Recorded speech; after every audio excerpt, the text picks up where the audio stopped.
My check, 1, 2. See, our leaders become misleaders, and see, our mentors become tormentors. Freedom fighters became dictators. They're killing our people in Karamoja. We are fighting for freedom. Thank you. Thank you.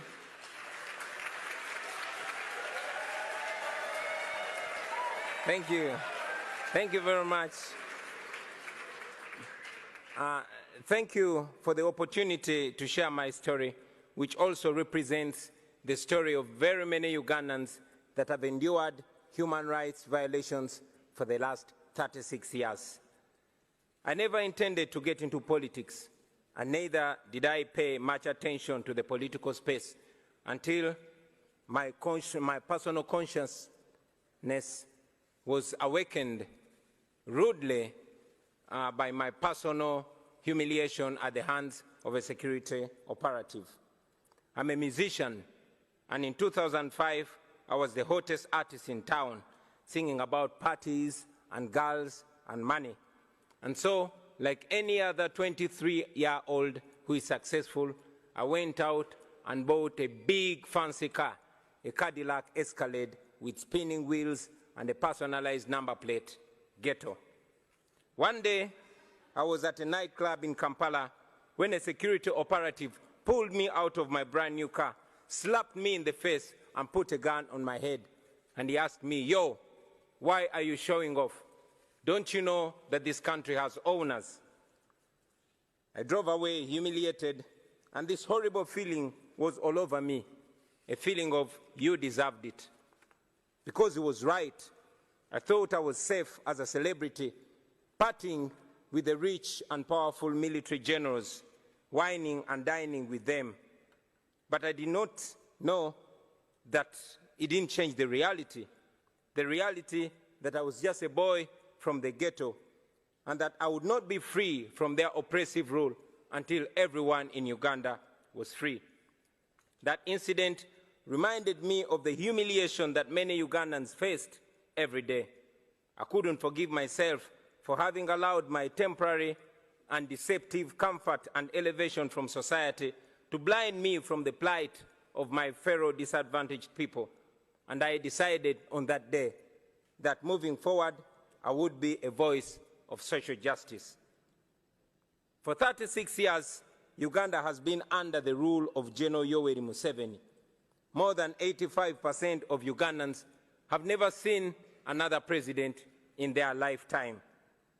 Not because the law allows it, no, but because he has always changed the constitution with the help of a compromised parliament, and he has always rigged elections with the help of a personalized military.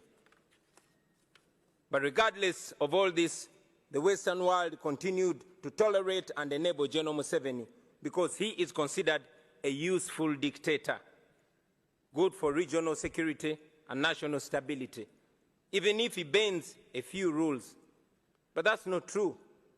General Museveni rules Uganda with an iron hand. He deploys the military against the citizens and students. Those who oppose him are either put in prison, tortured, or killed. His administration ranks one of the most corrupt in the world.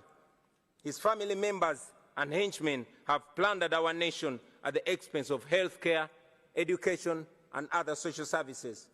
So, sitting there in my fancy car, beaten and humiliated, I knew I could not stay silent anymore. So, for the next 10 years, I dedicated my music to the plight of the common Ugandans and the fight for human rights. In 2016, General Museveni rigged the election and declared himself president again. And that's when I decided that if the parliament could not come to the ghetto would go to the parliament. In 2017, thank you. In 2017, I decided to run for a parliamentary seat. Our constituency campaign turned into a national campaign, and we won the seat with 80%. Then we started the People Power movement to awaken a generation of young Ugandans, talking to them about democracy and explaining to them why they must get involved. This annoyed General Museveni, and from then we were branded as enemies. In 2018, while on a campaign trail in the northern Ugandan district of Arua, General Museveni decided that it was too much for him to take. He alleged that our supporters had stoned his motorcade, and for that reason, the military was given orders to shoot and kill. I had just stepped out of my car when suddenly I heard gunshots. Blah, blah, blah. My driver and friend, Yasin Kauma, was shot dead in the car seat that I had been occupying just a few minutes earlier. I took a picture of him and tweeted it, him lying in a pool of blood. I tweeted it with the caption, "Police has shot my driver dead, thinking they've shot at me." And then the Special Forces Command, a section of the military that is led by General Museveni's son, Muhoozi Kainerugaba, started hunting for me. For the next 8 hours, I hid in a random hotel room as they broke down every single door looking for me. Meanwhile, my tweet went viral, and suddenly the entire world was watching Museveni. So when they finally found me, they did not kill me, but they tortured me to near death. I was detained in a military base for several days. Not even my family knew where I was. I later learned that people protested in very many parts of the world calling for my release. And for this, I am forever grateful, because if it was not for that pressure, I'm sure I would not be alive to talk to you today. In a military court, I was charged with the offense of annoying the president, treason, and illegal possession of firearms. They displayed 2 machine guns to prove that. And of course, these were trumped-up charges. Out of shame, the firearms charges were later dropped and the guns disappeared. 2.5 years later, that case has not been heard. So, in 2019, I announced that I was running for president. Now, under General Museveni's Uganda, that means 3 things. It either means prison, or being forced into exile, or death. But we were ready for all that. And yes, that's exactly what happened. We endured the most horrifying campaign, the most violent campaign, the most brutal and murderous campaign you can ever imagine. In November 2020, I was arrested for allegedly violating COVID-19 regulations, a convenient excuse for Museveni to suppress his political opponents. Our supporters protested against my illegal detention, and the military went on rampage. They shot and killed hundreds of people. But of course, General Museveni came out and said that they killed only 54 protesters.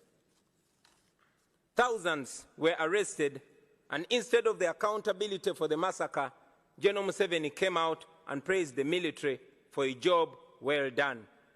A few days later, my bodyguard and friend, Frank Senteza, was deliberately run over and killed by a military police car.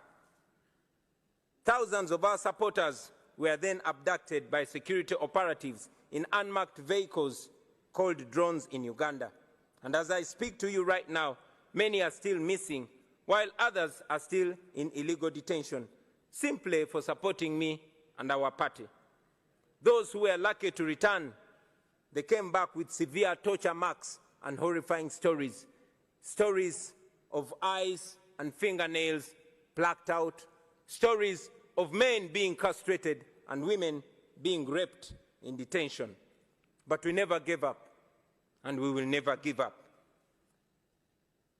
It wasn't me challenging General Museveni. No, it was an entire generation. And for the first time, there were no tribal lines, there were no religious lines, there were no class lines. The entire population was speaking with one big voice. All our people were saying, people power is our power. It was the biggest public phenomenon that I had ever seen. Now, I had been a celebrity, I had done hit songs, I knew what it meant to be famous and having people chant your name wherever you go. But this was different. On election day, after casting my ballot, I went home only to find my house surrounded with hundreds of soldiers, and later I learned that the same was happening to all our party offices across the country. The internet was switched off. Mainstream media was placed under strict censorship. Any radio station that dared to report on the election was immediately shut down. Radio presenters and journalists were arrested. And so in this complete blackout, General Museveni declared himself winner of the election again. International authorities challenged the results as fraudulent, not free, and not fair. But I remained under house arrest for the next 11 days. Ladies and gentlemen, it is not an exaggeration to say that my life is in danger because I live in Uganda, and after here, I am going back to Uganda. I have lost friends and colleagues at the hands of security forces. I have been arrested and charged very, very many times, and my only crime has been challenging General Museveni's dictatorship. I'm therefore here to tell the world with clarity that General Museveni is not the leader you think he is. He is a threat to the people of Uganda, and yes, he's a threat to the entire region. The international community has already recognized that the 2021 election in Uganda was neither free nor fair. And it's important that these words are followed with firm actions. First, we call upon the world leaders to stop shaking General Museveni's blood-stained hands through funding and cooperation. Secondly, we call upon the governments and organizations all over the world to impose sanctions on him and the people that he uses to torture and kill innocent citizens. Thirdly, we call upon all those who value democracy and human rights and the rule of law to isolate General Museveni because he has distinguished himself as an excellent violator of human rights who has no respect whatsoever for human life and human dignity. And fourth, we ask you to support our demands for accountability for the crimes against humanity that he has committed and continues to commit against the people of Uganda. Now, for far too long, the Western world has believed that allowing dictators to hold their nations hostage is an unacceptable cost for perceived security. Leaders who tolerate dictators and treat them as legitimate partners are complicit in their crimes. Please do not be partners in crime. Do not sacrifice your moral obligation. Do not sacrifice your moral obligation for short-time convenience. Please stand on the right side of history. I thank you.